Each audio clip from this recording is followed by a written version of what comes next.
One's life begins to change when their desires transform into concrete actions.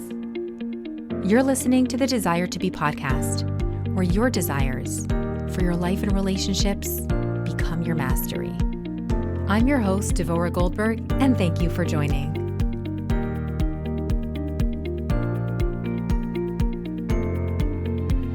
Welcome back to another episode of the Desire to Be podcast. I have a wonderful guest on with me today. Tehilla Yoffe is a beautiful 15-year-old girl from Phoenix, Arizona. I'll be 15 in like a month and a half, 2 months. Almost 15. Yeah. Well, guys, we have a great conversation planned for today. So Tehilla, let's jump right in. Yes. And first of all, thanks for being on the Desire to Be podcast. I'm honored. Tehilla, tell my audience a little bit about yourself. So it's my first year in high school. A little bit of adjustments had to be made. I am almost 15. I love sports. I love reading. And I like to learn new things. And yeah, I think I'm a pretty normal person. You are a normal person, but there's something special and unique about you, which is why I invited you on to the show, because I was interviewing your mom a few weeks ago, and she spoke about her journey and process of when you were just under 2 years old and you were given a diagnosis. Tell my audience about your diagnosis and what most people experience with it. So I have a different experience than most people.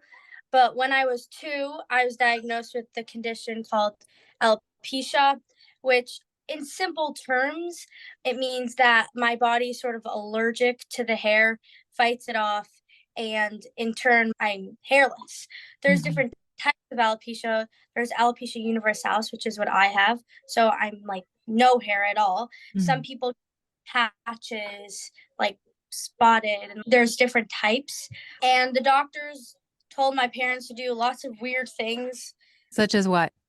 like put this cream all around me and like put a bathing cap on my head. I don't even know, like these weird things that like made no sense. And then the doctors would say it might help.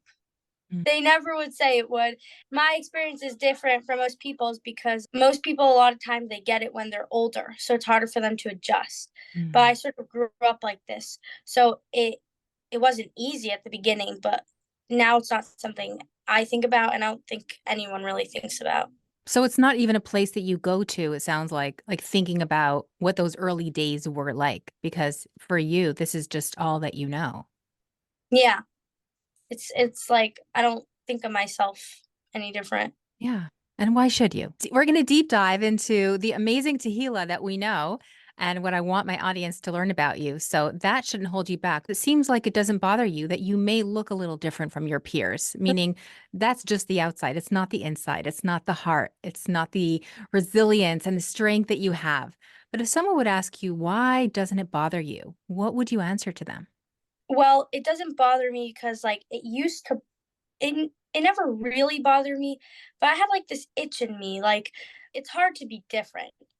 But now I don't think of myself as different in a way. I just went on the friendship circle, Chabaton, where the marathon was, Hmm. and I was hearing all the speeches and I was thinking different isn't bad. Like we're all different. We're Jews. Like Jews get stares all the time. Everyone gets stares. Everybody is different. And if you're not different, it's a bad thing. You're you. You want to be different. You want to be unique. You want to be special. It's like what makes you who you are. Exactly. Do you think you're able to point out with other And people who may look different what's special about them? I think it doesn't really have to do with appearance. It's a person's personality. One thing is that the way people look at you different as in a bad way, because I don't think different is bad, but people sometimes use it as a bad term. Mm. Different, it's the way you um project yourself, and the energy you give off is the energy people will give you back and the energy you will receive. So it's more on your end, the way people treat you. Yeah. Obviously there's mean people, but you have to like look at yourself.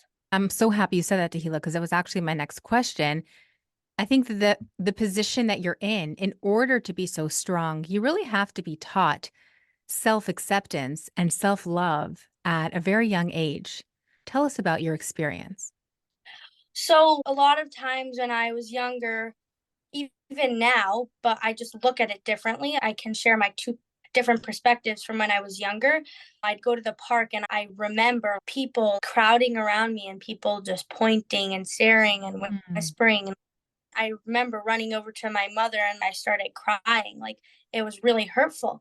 Children don't understand, they're just like curious. mhm, But really recently I was in New York and I went into like a store because we were getting some food, like a grocery store, and my cousin was with me and this one person walked in and they literally stopped in dead in their tracks and they just like were just staring. They didn't stop. And I didn't realize because like I don't even notice it. It's not something that even mm. bothers me. But Yeah. my cousin noticed and she's like, "What is happening? I don't like this." I'm like, "What do Ah, you mean? Like this person staring at you." And then I just started laughing. I just thought it was funny. It's just shown my different perspectives and how much I've grown because obviously you're not like born like exactly. You have to be taught it. You have to be given it and you nourished part of your upbringing. And you have to yeah. be constantly encouraged and reminded this is the real you. It's not your outer appearance. There's so much more to you. And you told me previously that you help other kids with alopecia. Tell us how you do that. So when I was around 6, 7, around that age, we opened a nonprofit organization called Harrows, basically aimed to help Jewish boys and girls with alopecia. Mm, Sadly and unfortunately, a lot of these kids are like very depressed and have a lot of anxiety and like they like make themselves like they put themselves down, and it also has a lot to do with how the parents treat it because a lot of parents treat it as something bad even though mhm. there's literally nothing physically wrong except for your appearance. There's nothing actually wrong. You don't have a real disease. It's nothing to be ashamed of. I could imagine that these kids are walking around and the image they get from other people is pity. And no one Yeah. wants to be pitied. Everyone wants to feel like they're part of society. Like this is just one aspect. There's so much more to me. But not everyone has the resilience to stand up to it and feel good about themselves, regardless of how other people judge them. Yeah, that's why it's very important for parents to also like treat their children like they're the same person. Yeah. There's nothing really actually different. And like the only time some of these people would ever take off their wigs was when they were with me. That was when we would meet up like once a year. That would be like the one time. And still they would be so nervous and looking around to see if someone they knew saw them. Yeah. So, what does that tell you that they're so comfortable with you to take off their wigs? I just think they know that I'm not judging them because That's I'm beautiful. not. Yeah. And I think for you, Tehila, you probably don't have to say that.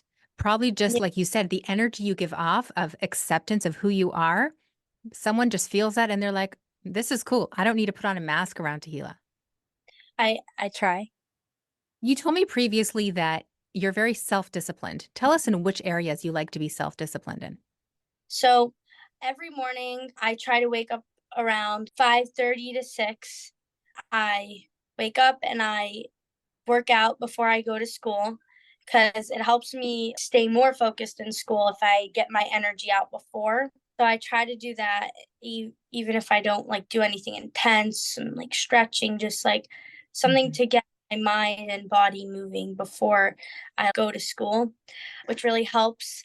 And then after school, I do ninja and horseback riding, and then I also run a lot. So tell Yeah. my audience about Ninja Warrior and how did you get into it? So I think around 3.5 years ago, my mother found a gym here and she started going Mhm. and went for a few months and she thought I'd really like it. So I started going and like ever since then, like I've been going like every week and I really like it. It's a good way to like get your energy out to move and you do cool things. It's great. Do you know someone who's stressed? Or rather, do you know someone who's not stressed? Stress is a normal part of life. The only part which is not normal is when we hold onto stressful emotions like resentment, worry, anger, or frustration within. In my 15-minute guided meditations, I guide my clients to identify a stress that they're holding onto within their bodies and release it, leaving them with calm, inner peace, and ease. As a listener of the Desire to Be podcast, my gift to you is a free 15-minute guided meditation while spots are still available. DM me on Instagram at its.devoragoldberg or on Facebook at Devora Goldberg to claim your free session now. Tell us more. What kind of cool stuff? Like, how is Ninja Warrior different than like your typical gym and that kind of workout that you're doing? You balance, grip, you swing, you fly through the air, and you just do things that you've never seen these things. Like you wouldn't know it Yeah. was I've there. seen those videos that your mom has posted. I'm just like, wow. I asked her, how do you do this? She's like, well, we just fly. But for my audience who hasn't seen those videos, it's pretty incredible. I mean, the amount of strength that you need to have Yeah. is incredible. I can Mhm. imagine there's not just the element of physical strength. Tell us about the mental strength that you foster through this program. So, like in Ninja, it's like sometimes really frustrating because you can not get something right for so long. Like sometimes you practice one move, going from one bar and hopping it up the next bar. You Hmm. can you can spend like an hour and a half just trying to get that one move down, and it's just like so frustrating. Mm. And sometimes you just have to like stop and like move to something else, and then you come back like 5 minutes later. Just like once I don't know how to do something, and I sometimes I just need to know how to do it. So I'll just stay there and I'm just like doing it again and again and Mm. again until I do it. And then when I do it, I'm like, one time's not enough. I need to be able to do it two times. Because then, Determination. I love it. yeah. That's great. You started off in the beginning of the episode telling us about the marathon that you just ran. Is this your first marathon? So, I went to, we did the Jerusalem Marathon, me and my mother. And Mm. I only did the 5K because, like, I never really ran before. Like, I didn't know how much I loved running. And the 5K was like, I didn't really struggle. Like I got it done without stopping, but it wasn't my greatest. And then this year, I knew we were going to the Friendship Circle run. So I was like, okay, I'm going to train. I never really ran, but I'm like, I want to do the half. So Mhm. I trained. I was doing like 3 miles, and then I was doing 4, and then I was doing 8, and I only trained till really 8 miles. That's it. I never really trained above that, Mhm. and this whole year just I trained and trained, and my training paid off because I did not struggle a lot during the actual Wow. run.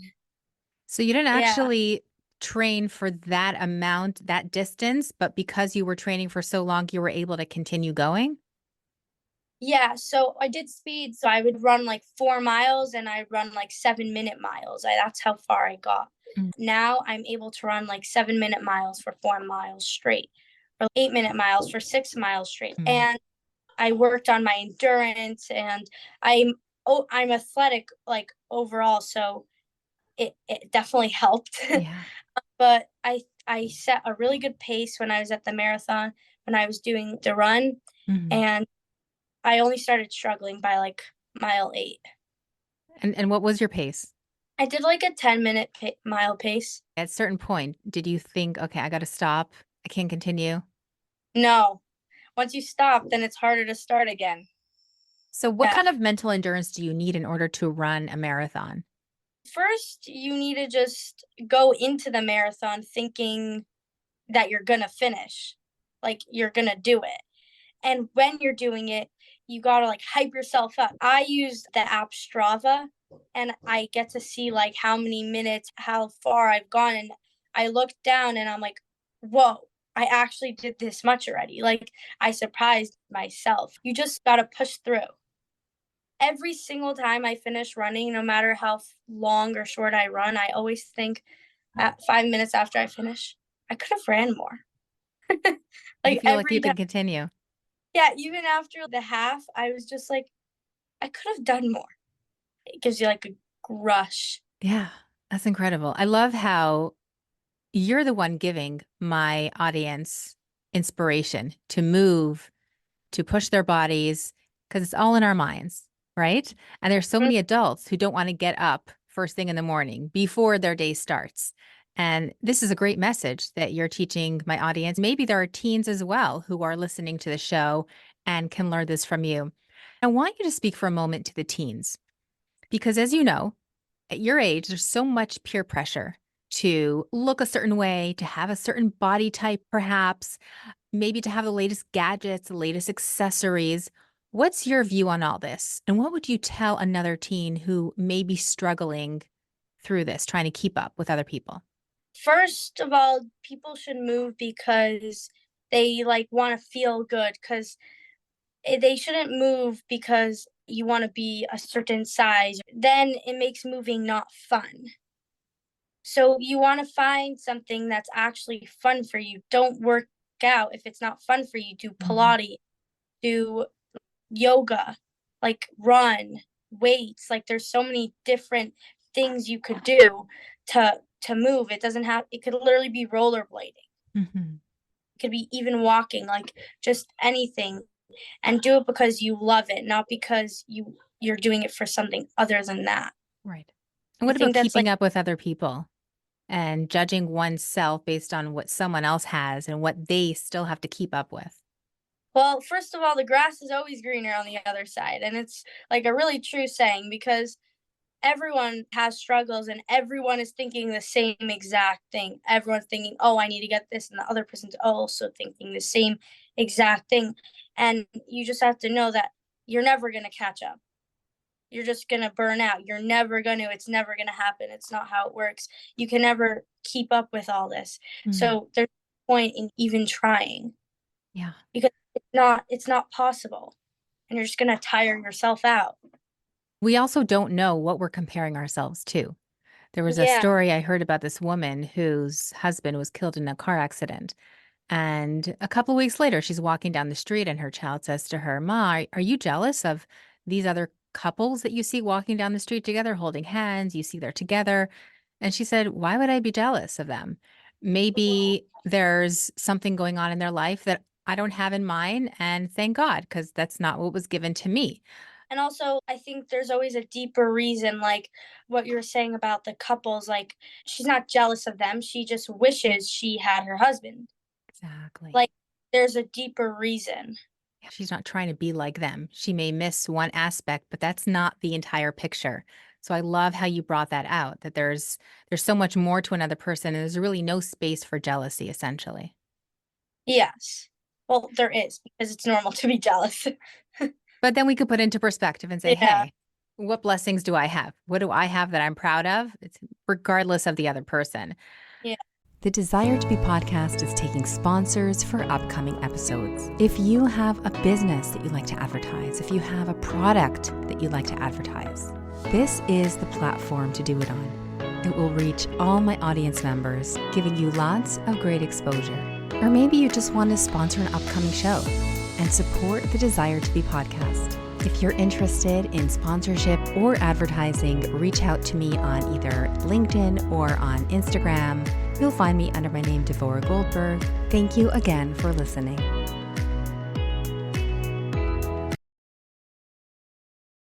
I want to bring this full circle and imagine you're sitting with a group of kids and you want to give them a message of if they see someone who looks different than them, maybe looks different, maybe has a true disability, maybe is nonverbal, in any way. What would you tell that group of kids if you were to give them some kind of advice?